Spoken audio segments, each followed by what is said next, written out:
to 30 points, double-figure dimes. Yes, he's going to have a lot of triple-doubles. He's a smart player, a terrific passer. No Kristaps Porzingis, however, which that's going to give the Lakers clear pole position. But Luka Doncic, if you have not seen him play, he's a wizard with the basketball. No question. All right, one more. The nightcap tonight, Clippers, Nuggets. That's weird.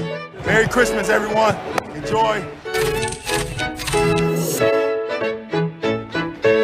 Should be a special day. With that, we welcome you back to Get Up, coming to you live, as always, from above the Heineken River Deck at Pier 17. Greeny here, and we are jam-packed, and it begins, of course, on Christmas Day with the NBA. We got 5 games coming your way, and you see the countdown. They tip off in a little less than 3 hours with Zion and the Pelicans getting the day started as they visit the defending East Conference champion Heat. Miami, an NBA best 10-2 all-time on Christmas, including 7 straight wins. Next matchup, Warriors-Bucks, featuring the last 2 players to win consecutive MVPs in Steph Curry and Giannis Antetokounmpo. After that one, we've got the Nets and the Celtics. Kyrie Irving making his official return to Boston. Brooklyn looked dominant in its opener on Tuesday night, cruising to a 26-point win over the Warriors.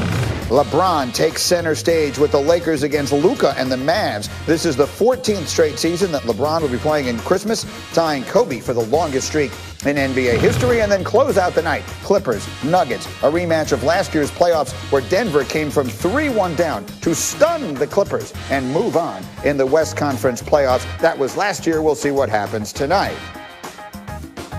And it is a Christmas tradition unlike any other. The one, the only Santa Rose has joined us. A very Merry Christmas, Jalen. You look outstanding.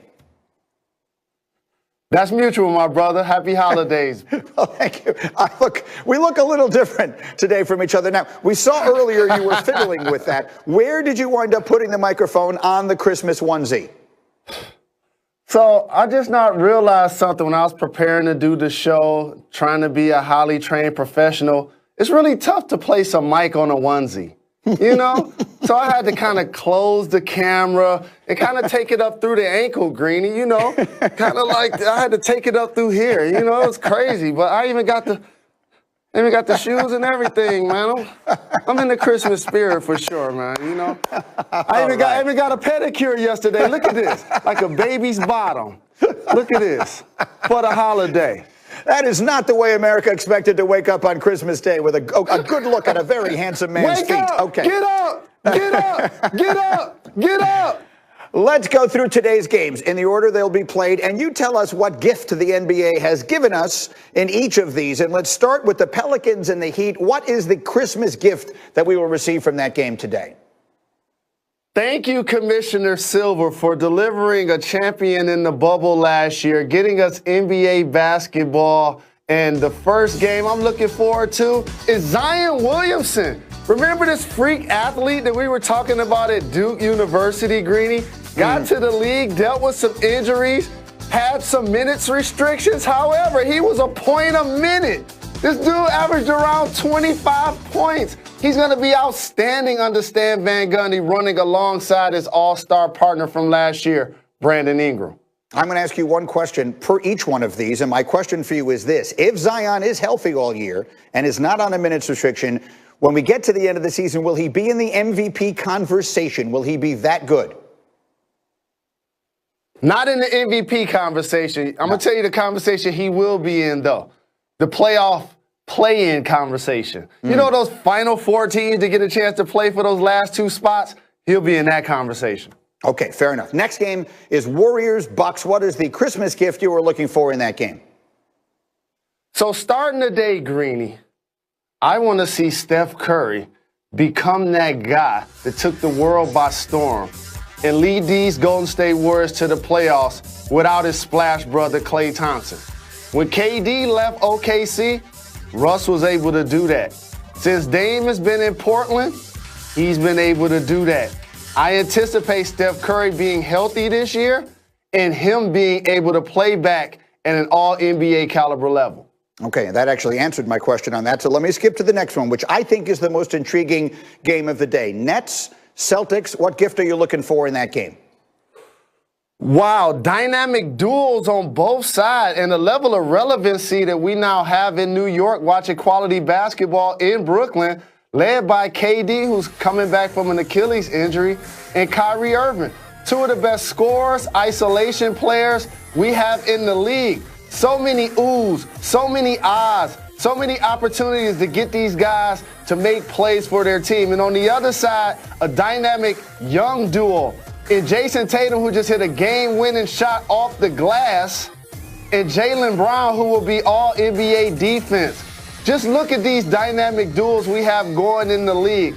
Boston has done a terrific job of building talent through the draft.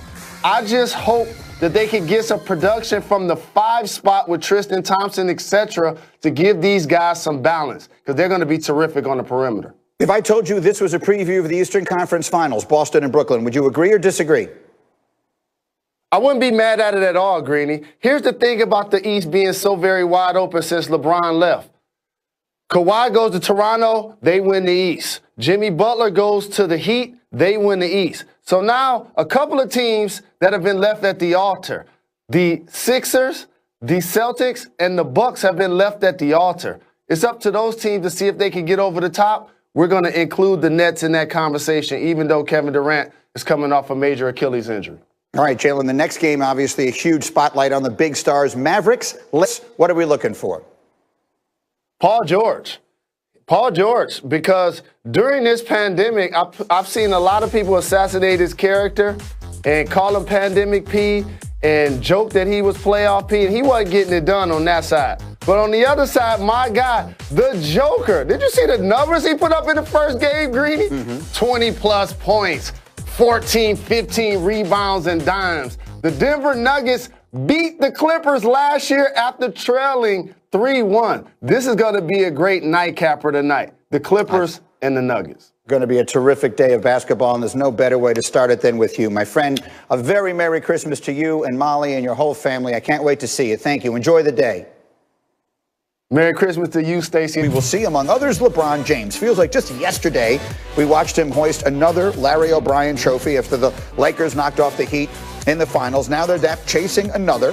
LeBron 2 championships away from equaling Michael Jordan's 6. And despite looking flat in their opening game against the Clippers, our friends at Caesars Sportsbooks have the Lakers as significant favorites to win the championship this summer, followed closely by the Nets, the Bucks, and the Clippers. And so let me bring back everybody's favorite tag team duo of Kendrick Perkins and Zach Lowe. And Zach, I'll start with you because we talked about it earlier this hour. You have the Lakers on their own tier.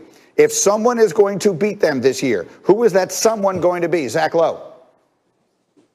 I think the Clippers are still the best chance of beating the Lakers, despite how bad they looked in those last 3 games against Denver in the bubble. I love Serge Ibaka for them. He adds a dimension of three-point shooting and rim protection they didn't have. And I think Paul George is going to come back and have a little bit of a revenge tour this year. He heard all the noise about Pandemic P and Playoff P, and I think he's got a good season in him. After that, it's the Bucks, just because they're the Bucks. They have the 2-time reigning MVP. The Heat deserve the benefit of the doubt. And don't sleep on the Nuggets. The Nuggets were real. What they did in the bubble was real. They have 2 legit offensive superstars in Nikola Jokic and Jamal Murray. And Michael Porter is coming on. They are going to be impossible to guard. Can they play enough defense? We'll see. But I'm not sleeping on them. I like that one. Kendrick, let me come to you on that. If LeBron and AD and all of them are healthy, give me a team that could beat them in a 7-game series. Well, first of all, Greeny, it was none of those teams that Zach Lowe named. And here it is this morning. I thought that Zach was speaking the gospel, and all of a sudden he went back to his usual self. It's only one other team out there in my eyes. It's only one other team out there in my eyes that could beat them, and that's the Brooklyn Nets. They have the second best duo in the league in KD and Kyrie Irving, and those guys are on a mission. If you watch how they've been playing in the preseason, the Nets are locked in on the defensive end. They are playing boxes and elbows. Kevin Durant is an underrated defender. He's committed to the defensive end. And like I said, they have one of the most deepest rosters in the league. You add a guy like, you looking at guys like Spencer Dinwiddie, Joe Harris, who could shoot the lights out. They have anchors in DeAndre Jordan and Jared Allen. Jeff Green, Taurean Prince, Karis LeVert, all those guys are pretty good wing players on both ends of the floor. The Brooklyn Nets are the team to watch to defeat the Lakers to take their throne. I agree with that. At minimum, I think, to get to the finals. Zach, if I made you bet an amount of money that mattered to you on who wins the East this year, is it Brooklyn? Who do you have? If you're forcing me to bet, I'm betting Brooklyn. I trust Kevin Durant in the playoffs. What else can you say? Before his injury, this was a guy who was on pace to be one of the 10 best players in the history of basketball, a 2-time Finals MVP. Everything Perk just said about their depth, their flexibility. I trust Steve Nash and his staff. So I would